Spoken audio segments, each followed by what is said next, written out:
Hello, my name is Ilya Zibelchai. I'm a composer and a performer. I've been using SuperCollider in my work for the last 10 years or so. I'd like to share some of my experience using it to create digital sounds and compositions and to design interactive computer systems and live electronic interfaces. In this video, I'd like to briefly introduce the audio programming language SuperCollider. SuperCollider is an open source software. You can download it in this link, which I'll also post below. So to briefly introduce the program, let's take a look at the interface. As you can see, there is no graphic interface. Instead, we are using code, the SuperCollider programming language. On the left, in the main window, is where we write our code. And on the right, here is the post window, which shows us the results of the code that we evaluated or other notifications like error message. So for example, if I'll run this first block of text, we will see the response in the post window. We add the synth-def. And finally, above the post window, we can see the help browser, which helps us interpret the code bits on the main window.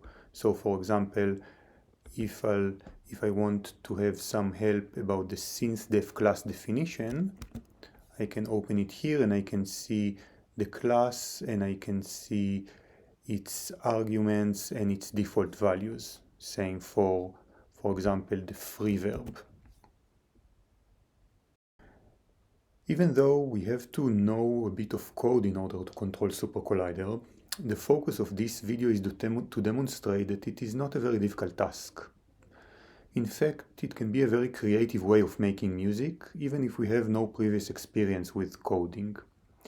I will demonstrate one way of starting from scratch and programming our own sound, and then later creating a longer composition that combines several sounds together. So the tool or the class I'd like to demonstrate today is what is called synth-def, synth definition. We can see the synth-def in this first block of code. Synth-def is basically a template for creating synths, or in other words, sounds. Maybe we can compare this idea of synth-def, synth definition, to a physical synthesizer, like for example, the Yamaha DX11. So in the Yamaha DX11, we can choose between using a sine wave or sawtooth oscillator. And then we pass this sound, this oscillator, through an envelope that has a particular shape and length. And finally, we pass all this through a reverb effect and create our own sound with unique features. Very much in the same way, what our SuperCollider synth-def describes are the various sound parameters that we can control in order to shape a sound, and then later we can assign values to these parameters and change the parameters on the fly, or of course combine one sound with another sound. Let's take a look at the synth-def syntax. This is the synth-def class. It starts with a name, demo synth1, so we can later refer to this synth-def. After the name, we see all this block of text enclosed in curly brackets. This is what our synth-def can do. So the various operators like sound oscillator, for example, varso, or the envelope, or a reverb effect. All these classes are what is called in SuperCollider UGens or unit generators. They all start with a capital letter, with an uppercase letter, and in blue font. The UGens are basically SuperCollider's basic building blocks which we combine together. Inside our synth-def, I defined variables, this line var. The variables, we can think of them as different operations or tasks that our synth will perform. Sometimes var is just one eugen. For example, in here, signal is just var saw, this sawtooth or triangle oscillator. And sometimes a variable can combine several eugens. For example, the envelope, which is both an envelope generator and a specified percussive envelope. This is very useful because then we can connect between the separate lines of code. For example, the variable signal and the variable envelope are later combined together. We just multiply signal with envelope and give it a new name, output, which we will use later in the next line. Beside the variables, what our synth receives is input arguments. So for example, we can decide how loud the sound is, this is the level, or the length of the envelope segments, the release and the attack, or the frequency, and so on. Notice that already I gave default values, initial values to all the arguments, so SynthDef is ready to play. I don't have to provide new arguments. So let's run this first block of code. Again, we see in the post window the response as SynthDef is added. To sum up, our SynthDef receives inputs, arguments, and outputs a value, which is the result of all the performed operations.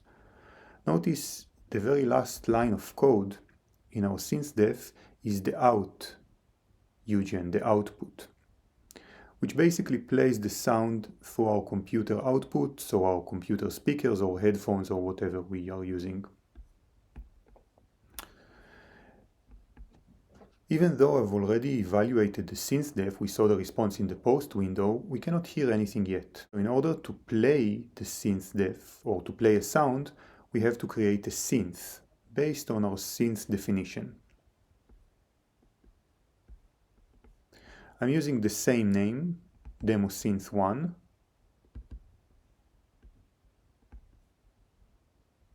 and I'm also declaring this synth as variable x, so later I can easily access it, change it, or release it. Let's run this synth and listen how it sounds.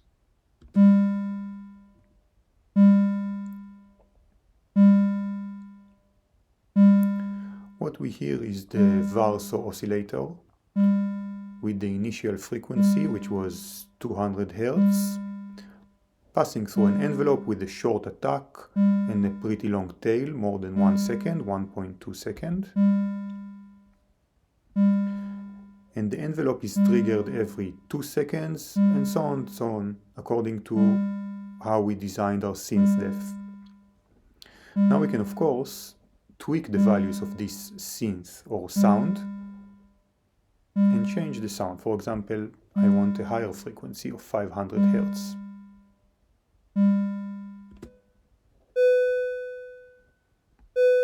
Or a lower note.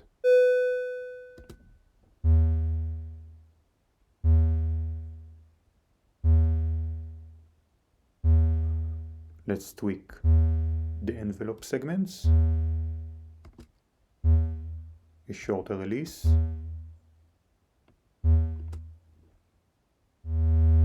And a longer attack.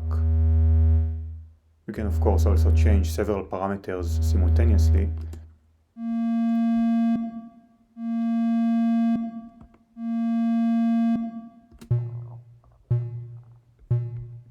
Let's play a bit with the reverb effect, so the room size. A smaller room or a larger hall. And let's play a bit also with the density. So how often the sound is triggered, how often the envelope triggered. Once every 3 seconds. Twice a second. Notice that if the envelope is long enough and the trigger is frequent enough, what we will get is almost a continuous sound.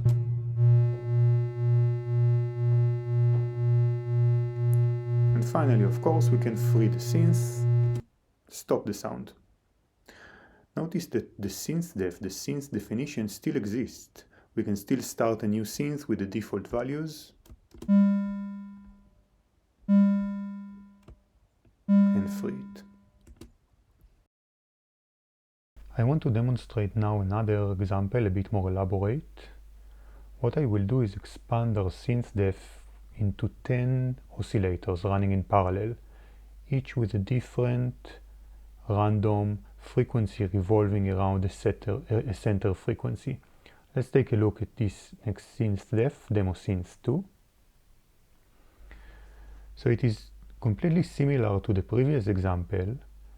Beside this line, I'm now multiplying the frequency with this rand. Rand is a mathematical operator which returns a random value between certain boundaries. Let's take a look at this example. So for example, rand between 1 and 5 will return a random number between 1 and 5. We can see it in the post window. And if I'm adding this exclamation mark 10, it repeats this operation 10 times. So for example, rand 1, 5, 10 times is an array, each time a different array of 10 different values between 1 and 5. Let's return to our synth def. If our center frequency is, for example, 100, and we are multiplying it with rand between 0.98 and 1.02 and repeating this operation 10 times, we'll get an array of 10 different values around this center frequency, 100 Hertz. And of course, each time we'll run it, we'll get a different combination of numbers. So this is this synth def, and then I'm adding these 10 different oscillators, each one with a random, slightly different frequency, with this method, the sum, and playing it. Let's hear how this sounds. First of all, we add the synth def, the second one.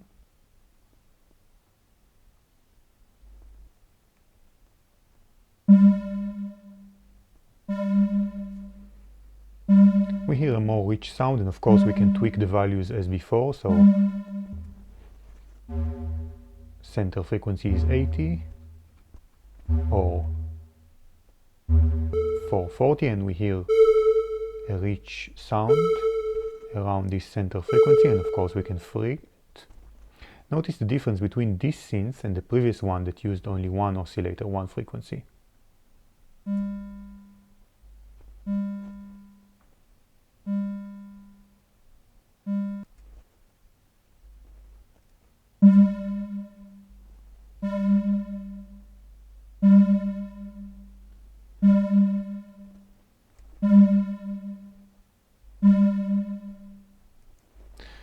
So here lies the real power of digital sound synthesis. To go back to the example of the physical instrument, our DX11 has 4 oscillators for each note and a 10-note polyphony. Our computer, on the other hand, can easily play, for example, 100 synths, 100 separate oscillators, different operations in parallel. And while a single digital oscillator does not produce a very interesting sound, indeed, the power of our laptop can create very interesting sounds if we know how to use it creatively. Finally, I'd like to end this video with creating a longer and more complex composition using single synth def in order to create multiple synths. Let's add this synth def and start playing with it. First of all, let's hear how it sounds.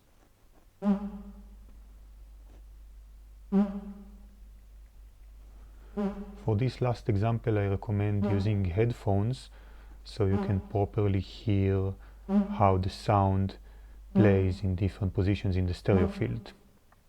You can of course tweak the values. Let's make it a lower sound. And also change the room size and the length of the envelope segments.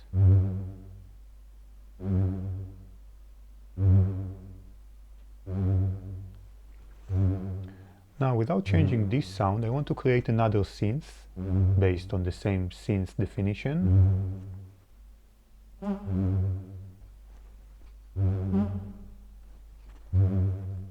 Also a bass sound and also different room size, etc.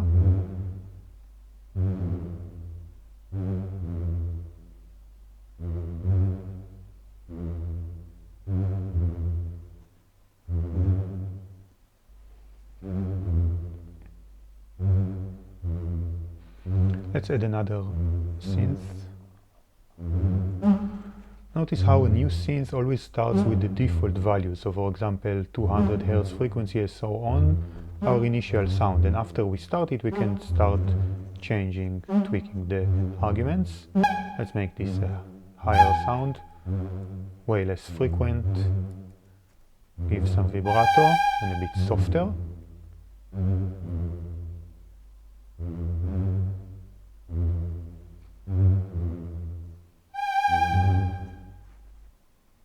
And another fourth sound. Notice that we can already start the synth with different values. We don't have to first start it and then change the arguments.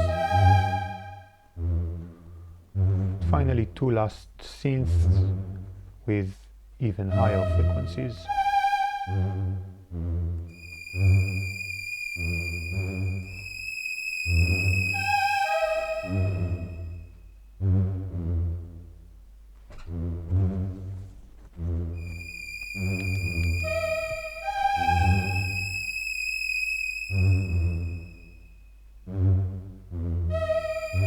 What we have now are 6 running synths, each one located differently in the stereo field. And now we can tweak the values, we can change the sound of each synth separately without affecting the other.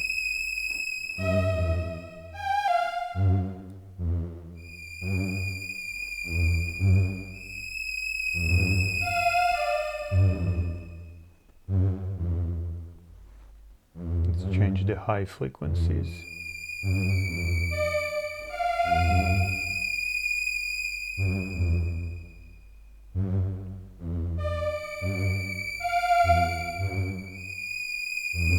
And the bass notes.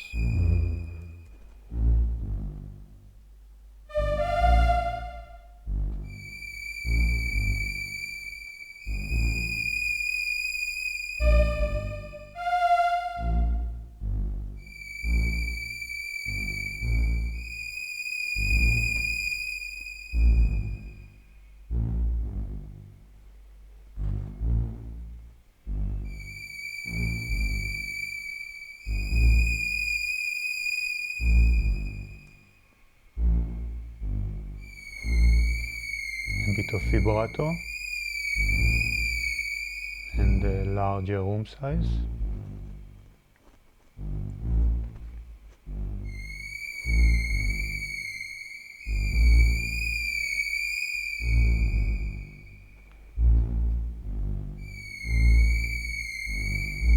And finally, let's start releasing these synths gradually.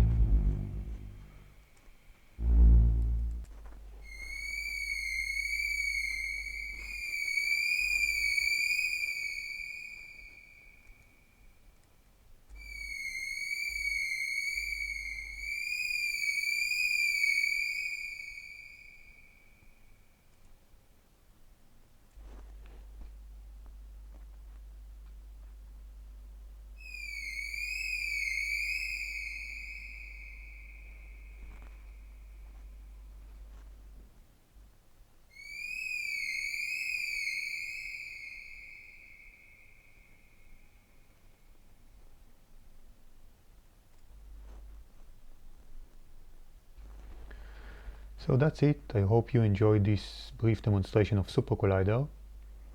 In the next videos I will go more deeply into coding with a special focus on interaction, so making the computer or SuperCollider not only play independently but also react to us in all kinds of ways.